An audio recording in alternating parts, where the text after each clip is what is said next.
বিভিন্ন সমন্বয়করা ওনাদের বাসায় ছিল, আমরা নিজেরাও তাদের বাসায় ছিলাম, শিবিরের বাসায় আমাদের নিরাপত্তার জন্য। 3 আগস্ট আমরা সিদ্ধান্ত নিয়ে 6 তারিখ আমরা এক দফা ঘোষণা দিব।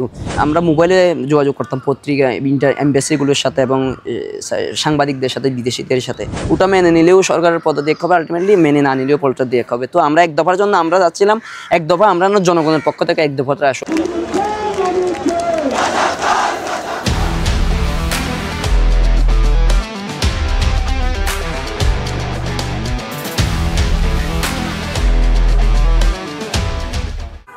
প্রিয় দর্শক, আজ আমরা উপস্থিত হয়েছি বাংলাদেশের যে জুলাই আগস্ট গণহত্যার যে স্মৃতিচিহ্ন, বিশেষ করে ঢাকা বিশ্ববিদ্যালয়ে যেখান থেকে এই আন্দোলন সূচনা হয়েছে, এবং পাশাপাশি যে বিষয়টা আমরা বলতে হয় যে ছাত্ররা যে আন্দোলন করে, যে আন্দোলনের মধ্য দিয়ে বাংলাদেশের একজন স্বৈরাচারী শাসককে পতন ঘটিয়েছে এবং নতুন একটা বিপ্লবের সূচনা করেছে, তার মধ্যে বাংলাদেশের অন্যতম একটি ঢাকা বিশ্ববিদ্যালয়ের স্থান।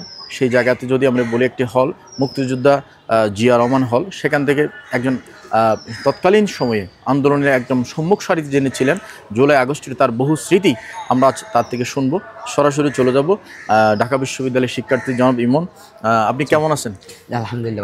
যদি একটু বলতেন, জুলাই আগস্টে তো বহু ইতিহাস আপনাদের সাথে সঞ্চিত আছে, সেই বিষয়গুলো যদি আপনি ধারাবাহিক যদি বলতেন। আপনি এই জুলাই আগস্টের গণহত্যার আর যে একটা আবহ আপনি দেখেছেন ঢাকায় সহ সারা দেশে, এবং এই বিপ্লবটা সারা দেশে ছড়িয়ে গিয়েছে, এবং সেই প্রেক্ষিতে যদি বলি এই হল থেকে আন্দোলন যে সূচনা হয়েছে, সেখানে আপনার কীভাবে সম্পৃক্ততা ছিল যদি একটু শেয়ার করতেন, কীভাবে আপনি এই আন্দোলনের সাথে যোগ দিয়েছিলেন? বা আমাদের মূলত কোটা মুভমেন্টটা শুরু হয়েছিল কোটা আন্দোলন দিয়ে। আমাদের কোটা আন্দোলন শুরু হয় মূলত 5 জুন থেকে 5 থেকে 9 জুন পর্যন্ত আমাদের 4-5 দিন কর্মসূচি ছিল জুনের। এরপর ক্যাম্পাস বন্ধ হয়ে যাওয়ায় আমরা আর কর্মসূচি করতে পারিনি। তখন আমরা একটা 30 জুন পর্যন্ত একটা আলটিমেটাম দিয়েছিলাম, যাতে এই কোটা আন্দোলনের যেটা কী ছিল পরিপত্র ছিল ওটা পুনর্বহাল করার মতো।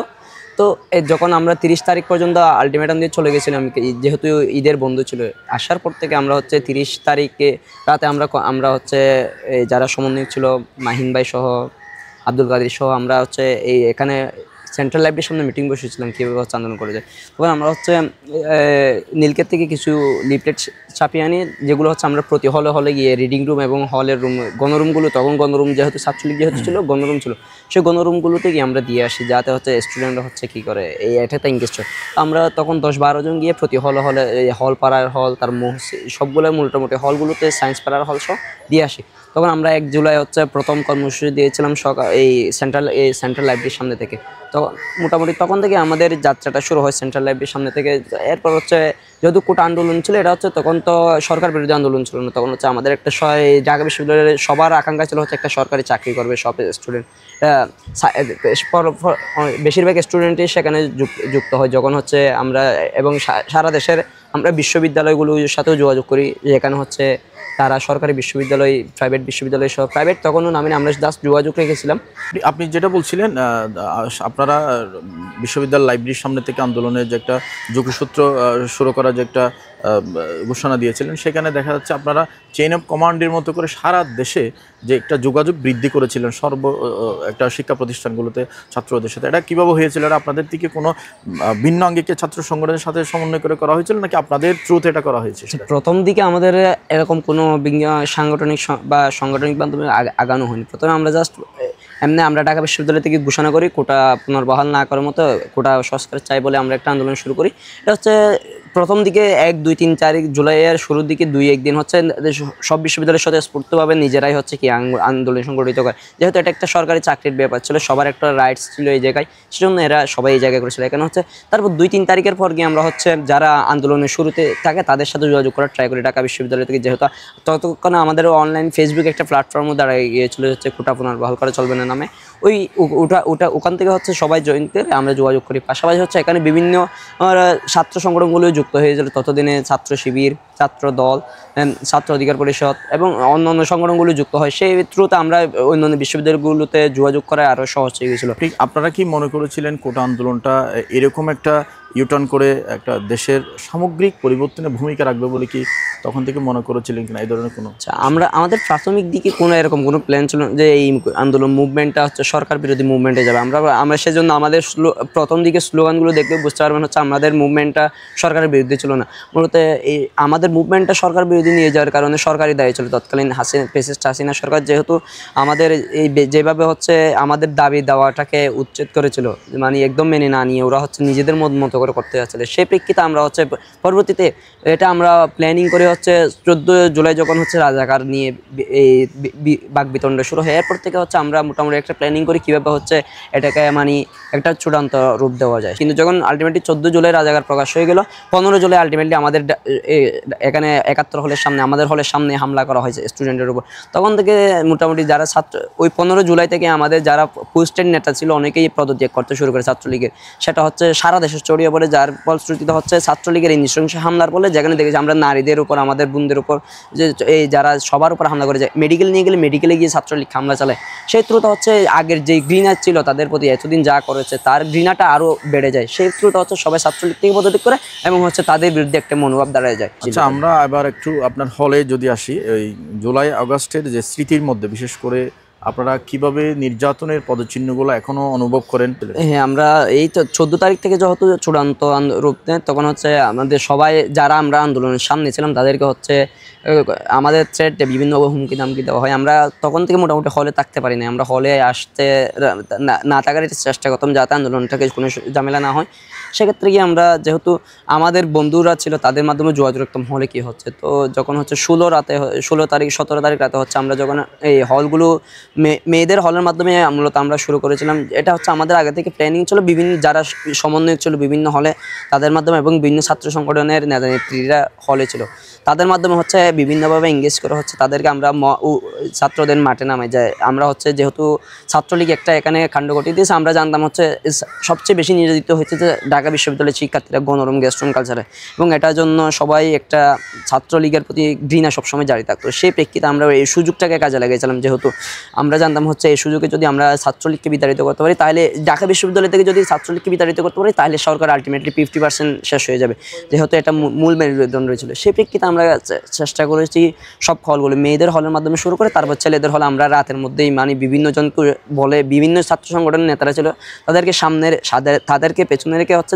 সাধারণ ছাত্রদের সামনে রেখে আমরা হচ্ছে কাজটা শুরু করার ট্রাই করেছিলাম। এরকম একটা পরিস্থিতি হবে মানে যখন আপনারা আন্দোলন করছিলেন ওই সময় যদি বলতেন, আপনারা তো রণাঙ্গনেই ছিলেন বলতে গেলে, একটা যুদ্ধ বিধ্বস্ত একটা দেশের মধ্যে যেমন একটা কারফিউ চলমান থাকে, বিশেষ করে ওই সময় একটা কারফিউ চলমান ছিল, মানুষ বাইরে যাওয়া যাচ্ছে না, রাস্তাঘাটে গেলেই এখানে গুলি করা হচ্ছে, বিভিন্নভাবে একটা থ্রেট কাজ করছিল। সে সময় যদি আপনাদের এটা কি মনে হয়েছিল যে এটা আমাদের কোটা আন্দোলনটা একটা দেশের রাজনীতিক প্রেক্ষাপট চেঞ্জ করে দেবে, এরকম কি আপনারা আসলে মনে করছিলেন, নাকি এই মনোভাব নিয়ে আপনারা এই আন্দোলনটা সূচনা? আমরা মূলত হচ্ছে 15-16 তারিখে সিদ্ধান্ত নিয়ে যে এটাকে আমরা একদম চূড়ান্ত রূপ দিবে, তখন থেকে আমরা নিজেদের মধ্যে আত্মবিশ্বাস ছিল যে আমরা এটাকে যদি কাজে লাগাতে পারি সুন্দরভাবে তাহলে আমরা এটাকে একটা ভালো আউটপুট পাবো। সে প্রেক্ষিতে আমরা হচ্ছে 17 তারিখ যেহেতু আমাদের ক্যাম্পাসে হচ্ছে যেহেতু আমরা ছাত্রলীগকে বের করে দিই, তখন হচ্ছে শেখ হাসিনার নির্দেশে হচ্ছে তখন মাকসুদ কামাল বিসি এবং সিন্ডিকেট মিটিং সিদ্ধান্ত নেয় যে বিশ্ববিদ্যালয় ক্যাম্পাস বন্ধ করে দিয়ে হল বন্ধ করে দিয়ে আন্দোলনটাকে রুখে দিবে। এবং নর্মালি যেহেতু বিশ্ববিদ্যালয় এবং হল বন্ধ করে দেয় তখন হচ্ছে সবাই মোটামুটি স্টুডেন্টরা বাড়ি চলে যেতে শুরু করে। আমরা বাড়ি না যাওয়া আমরা সিদ্ধান্ত নিয়েছিলাম শেষ পর্যন্ত থাকবো, আমরা হচ্ছে সন্ধ্যা 6টা পর্যন্ত আমরা হলেই ছিলাম যাদের পক্ষে সম্ভব। কিন্তু যেহেতু দেখতেছি ক্যাম্পাস মোটামুটি জনশূন্য হয়ে গেছে, তখন আমরা সিদ্ধান্ত নিয়ে কী করবো, তখন আমরা বিভিন্ন দলে এই সমন্বয়কদের সাথে তারপরে ছাত্র শিবিরের নেতাদের সাথে এবং বাকিদের সাথে যোগাযোগ করতে শুরু করি যাতে হচ্ছে আমরা কী করবো। তখন পর্যন্ত আমরা সিদ্ধান্ত নিই যে আমরা শেষ পর্যন্ত হলে থাকবো, আমরা যাদের পক্ষে সম্ভব ছিল। আমরা 50-60 জন মতো ছিলাম হলের শেষের দিকে, হলপাড়ার কেন্দ্রিক মানুষ। যেহেতু দেখতেছি আমাদের সেদিন গায়েবানা জানাজা ছিল, গতদিন আমাদের যে 6 জন ভাই শহীদ হয়েছিল তাদের আমরা বিসি চত্বরে গায়েবানা জানাজা শেষ করে মিছিল শুরু করলেই পুলিশ তো ঢাকা বিশ্ববিদ্যালয় এই ইতিহাসের প্রথমবারের মতো হয়তো সম্ভবত পুলিশ ছাত্রদের উপর হামলা চালায়, টিয়ার শেল, নিক্ষেপ, গুলি, তারপর সাউন্ড গ্রেনেড, এবং এতে হচ্ছে অসংখ্য ছাত্র হতাহত হয় এবং সমন্বয়কদের মধ্যে বেশিরভাগই আহত হয়, গুলিবিদ্ধ হয়। সবচেয়ে বেশি গুলিবিদ্ধ হয় হচ্ছে আমাদের এই মাসুদ ভাই, যিনি ওনাকে যথেষ্ট পরিমাণ প্রায় 100 খানিক হচ্ছে ওনার গুলি লাগে। প্রেক্ষিতে হচ্ছে আমরা তখন হল পাড়ার দিকে পিছিয়ে আসি, আমরা মিছিল নিই, তখন ওরা হচ্ছে হলের পাড়ার মুখে এসে আমাদের গুলি চালাতে শুরু হয়, তখন আমরা হলে ঢুকে যাই। আচ্ছা, এক দফার আন্দোলনটাতে কিভাবে আপনারা সফল হলেন, আপনি কি একটু যদি আচ্ছা, একবারে তো যখন হচ্ছে আমরা সমন্বয়করা গুম হয়ে যায়, সমন্বয়কদের আন্দোলনের জন্য আমরা গিয়ে করি, তারপর মূলত আমাদের ইফেক্ট হলো হচ্ছে 3 আগস্টে যে আমরা মুখে লাল কাপড়, ওটা হচ্ছে সারা দেশে হচ্ছে খুব ভালোভাবে ইফেক্ট করে। সবাই রাষ্ট্রীয় শক্তি পরিত্যাগ করে হচ্ছে আমরা লাল রঙের মাধ্যমে হচ্ছে আমরা কি প্রতিবাদ জানাই। আমরা ফেসবুকে দেখেছি যে সবাই তখন হচ্ছে লাল বর্ণ দেওয়া। এর মধ্যে ইন্টারনেট আসার ফলে আমরা 1 আগস্ট হচ্ছে 6 দিনের আমরা কর্মসূচি ঘোষণা করেছিলাম, যার প্রেক্ষিতে হচ্ছে আমরা বিভিন্ন কর্মসূচি দিই। তো যখন বুঝতে পারতেছি যে আমরা 4 আগস্ট বুঝতে পারতেছি হচ্ছে অনলাইন ইন্টারনেট আবারও অফ হয়ে যাবে এবং হচ্ছে আবার আরেকটা ট্র্যাকডাউন শুরু হবে আন্দোলন থামানোর জন্য, তখন আমরা অলরেডি আমরা 31 জুলাইয়ের দিকে বুঝতে পারি সরকার আর টিকবে না, কারণ হচ্ছে আলটিমেট সব জায়গায় হচ্ছে আমরা 9 দফাটা এভাবে ঘোষণা করছিলাম, যাতে হচ্ছে ওটা মেনে নিলেও সরকারের পদত্যাগ হবে, আলটিমেটলি মেনে না নিলেও পদত্যাগ হবে। তো আমরা 1 দফার জন্য আমরা যাচ্ছিলাম, 1 দফা আমরা জনগণের পক্ষ থেকে 1 দফাটা আসুক, আমরা নিজেরা 1 দফা ঠিক করে নিয়ে হচ্ছে মোটামুটি 20-21 জুলাইয়ের দিকে আমরা 1 দফা দিবে, এটা হচ্ছে আমরা সিদ্ধান্ত নিয়ে নিই। কিন্তু আমরা যাচ্ছিলাম জনগণ যাতে এটাকে স্বতঃস্ফূর্তভাবে এঙ্গেজ হয়, সেজন্য জনগণকে মুখ করে। তো আমরা 9 দফার মাধ্যমে হচ্ছে আমরা চালিয়ে যাই কাজটা। আমরা যখন হচ্ছে সমন্বয়করা হচ্ছে বিভিন্নভাবে যখন আমরা হচ্ছে নিজেরা হচ্ছে কাজ চালিয়ে যাই, তখন হচ্ছে বিশেষ করে ছাত্র শিবির 9 দফার ক্ষেত্রে খুব ভূমিকা রেখেছিল, যেটা হচ্ছে আমরা আব্দুল কাদের থেকেই জানতে পেরেছেন। ছাত্র শিবির যেহেতু ভূমিকা রেখেছিল, তাদের এঙ্গেজমেন্টে হচ্ছে মূলত হচ্ছে তখন এই আন্দোলনটা চলছিল মাঝখান দিয়ে, যে যখন অফ ছিল সমন্বয়করা গুম ছিল, তখন হচ্ছে বিভিন্ন সমন্বয়করা ওনাদের বাসায় ছিল, আমরা নিজেরাও তাদের বাসায় ছিলাম, শিবিরের বাসায় আমাদের নিরাপত্তার জন্য।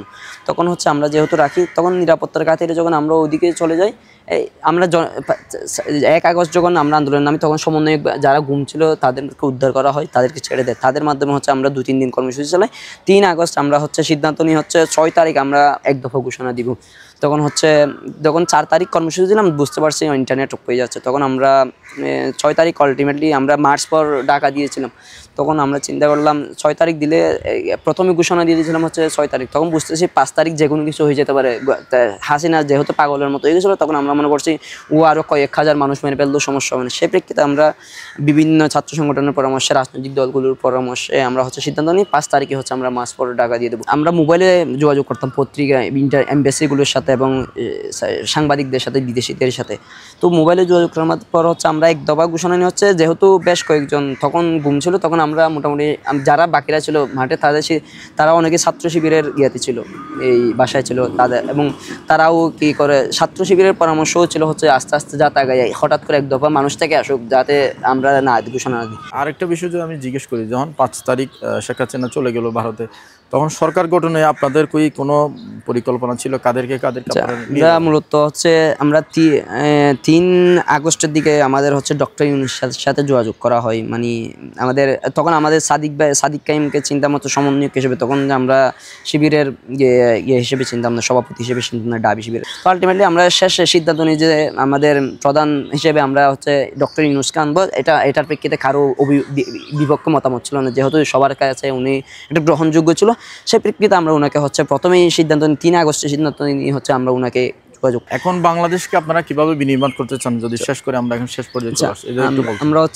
আমরা চাচ্ছিলাম আমরা একটা ঐক্যের ভিত্তিতে, আমরা হচ্ছে সবার ঐক্যের ভিত্তিতে আমরা বাংলাদেশটাকে বিনির্মাণ করতে চাই। আমরা অতীতে যে রাজনীতির ইতিহাসগুলো দেখেছি, যাতে তার কোনোটাই আর ফিরে না আসে, এবং সব রাজনৈতিক দল যাতে নতুন তাদের রাজনৈতিক পলিসি মেকিং করে এবং মডেল রাজনীতি উপহার দেয় জনমানুষের কাছে। এবং আমরা হচ্ছে হয়তো খুব শীঘ্রই ছাত্রদের একটা দল আসতে পারে, আমাদের এটা আক্তার বলছে ফেব্রুয়ারির দিকে আসার একটা সম্ভাবনা আছে।